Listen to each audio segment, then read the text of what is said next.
মা, বিরক্ত লাগছে। আর কতক্ষণ লাগবে তোমার? একদম কথা বলবি না। এত বড় ধিঙ্গি মেয়ে নিজের চুলটাও সেট করতে পারে না, আবার বলে বিরক্ত লাগছে। আচ্ছা ঠিক আছে, তোমার যতক্ষণ লাগে লাগুক। আমি একটু শুই, তুমি আমাকে তৈরি করে দাও। এই, কখনো শুনেছিস যে কোনো মেয়ে শুয়ে শুয়ে সাজগোজ করছে? হ্যাঁ, শুনেছিস? শুনি নাই তো। একদম চুপচাপ বসে থাক। মেহমান আসছে সে কখন, আর তোর সাজগোজই শেষ করতে পারছি না। আমি কি সাজগোজ করতে চাইছি মা? কেন সাজাচ্ছ আমাকে বলো তো? ওরা কি আমারে দেখতে আসছে না আমার সাজগোজ দেখতে আসছে? বর পক্ষ দেখতে আসলে একটু সাজগোজ করতে হয়, না হলে ওদের পছন্দ হয় না। পছন্দ না হইলে নাই। আমি এমনিও বিয়ে করতে চাই না। বিয়ে করলে শ্বশুর বাড়িতে অনেক কাজ কাম, আমি তো কাজ কাম করতে পারবো না। করতে হলে করবি, কি সমস্যা? এই, তোমাদের হয়নি এখনো? আর কতক্ষণ? এই তো প্রায় শেষ। তুমি একটু আসো, ওদেরকে নাস্তা বানিয়ে দিতে হবে একটু। মা, তুই একটু তাড়াতাড়ি রেডি হয়ে আয়। আসো।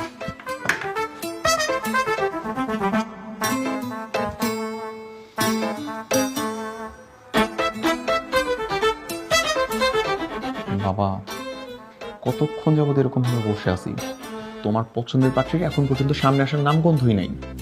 চুপচাপ বসে থাক, ওরা এক্ষুনি চলে আসবে। আসসালামু আলাইকুম।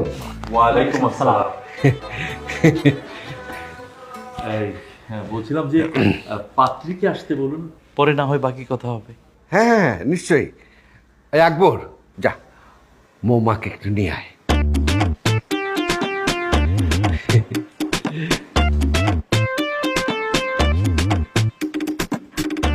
এখনো হয়নি, তাড়াতাড়ি চল, আঙ্কেল তোকে নিয়ে যেতে বলছে।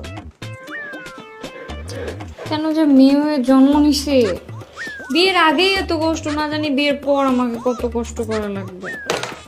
আরে আপু, আঙ্কেল তো তোমাকে নিয়ে যেতে বলছে। আমার যেতে ইচ্ছা করছে না, তোরা যা। তাড়াতাড়ি চল, সবাই বসে আছে তোর জন্য।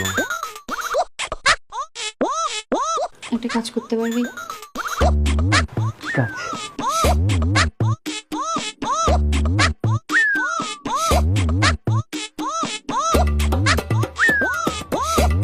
না না, আমি এসবের ভিতরে নেই।